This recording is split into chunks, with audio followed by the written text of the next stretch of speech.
오늘 하세나 본문은 신명기 9장 9절에서 21절까지의 말씀입니다.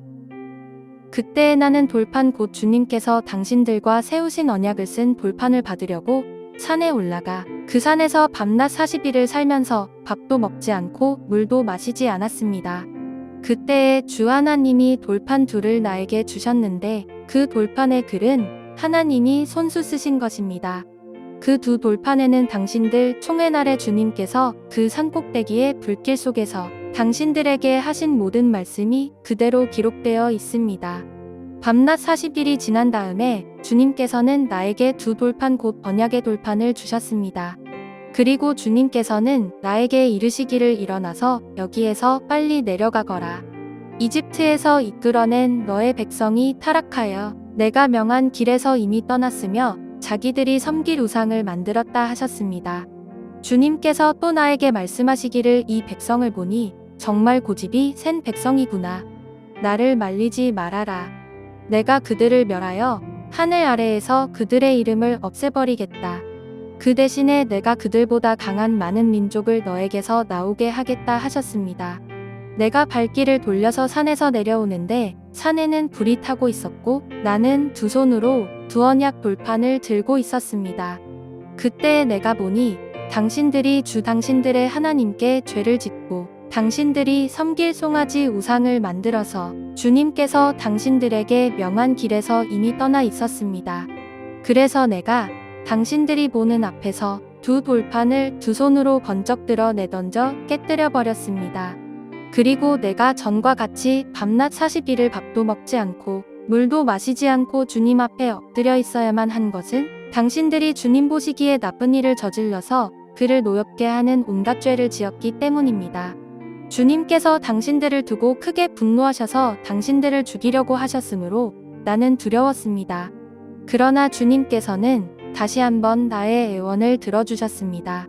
주님께서 아론에게도 몹시 분노하셔서 그를 죽이려고 하셨으므로 그때에도 나는 아론을 살려달라고 기도하였습니다.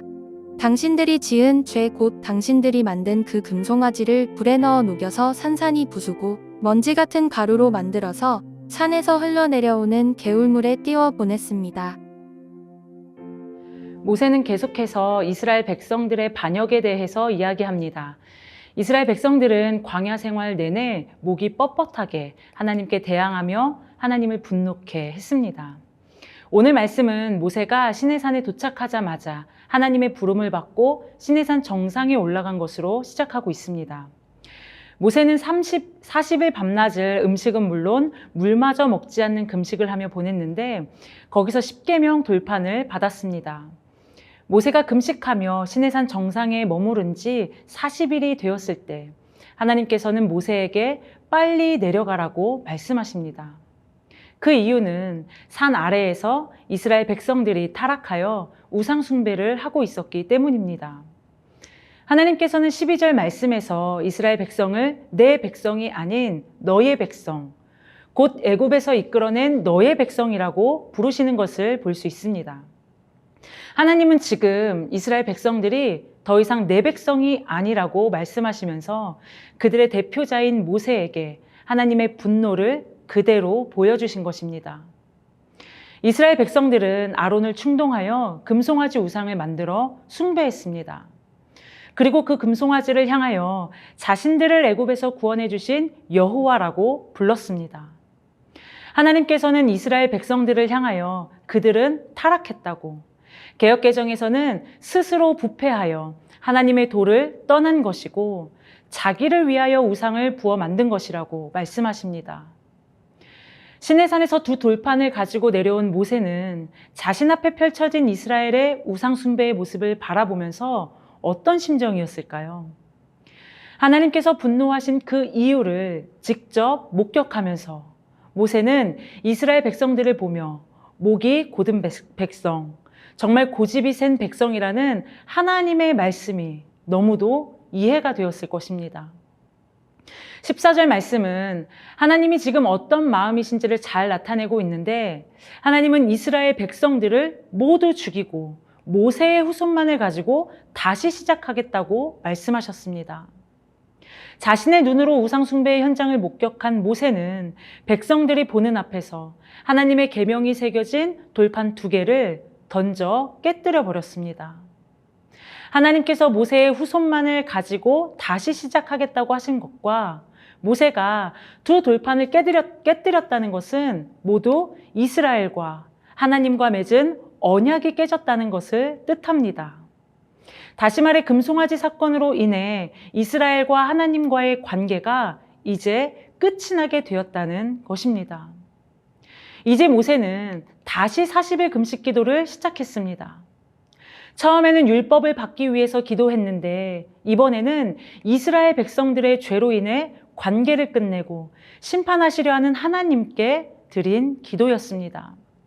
이 2번째 모세의 기도 위치는 이스라엘의 반역과 하나님의 분노 사이에 위치해 있습니다. 19절에 보니 기도하던 모세도 두려웠다고 말합니다. 무엇이 두려웠을까요? 지금 자신이 기도하지만 하나님의 결정을 알 수는 없기에 모세도 두려웠던 것입니다. 14절 말씀에서 하나님은 모세에게 나를 말리지 말라고 말씀하셨으니 모세의 기도가 그의 고백대로 하나님께서 어떤 결정을 내리실지 모르는 두려움 가운데 드린 기도였으리라 생각해 볼 수 있습니다. 결과적으로 모세의 여러 차례 기도와 금식으로 인해 하나님께서는 다시 이스라엘을 그 백성들을 용서하십니다.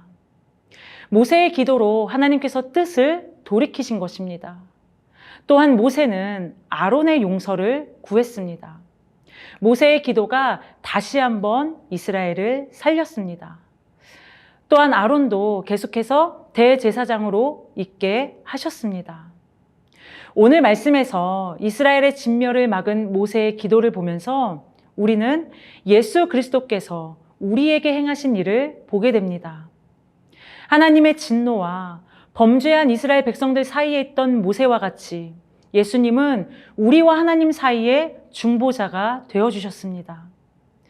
범죄한 우리는 하나님 앞에 설 수조차 없는 이스라엘 백성들과도 같은 존재이지만 예수님 덕분에 새 언약의 백성으로 살고 있는 것입니다. 사랑하는 성도 여러분, 예수 그리스도를 통한 새 언약 백성의 삶이 얼마나 큰 은혜인지 우리 모두가 날이 갈수록 이 은혜에 대한 감격과 감사가 더 깊어져 가기를 소망합니다. 이 은혜가 아니면 살아갈 수 없다는 고백이 오늘 우리의 고백되기를 소망합니다. 오늘의 하시조는 자녀들에게 예수님의 이야기를 들려주는 것입니다. 내가 만난 예수님은 어떤 분이신지, 예수님을 만난 후에 내 삶이 어떻게 되었는지를 나눠보면 어떨까요? 오늘의 하시조 함께 하시죠.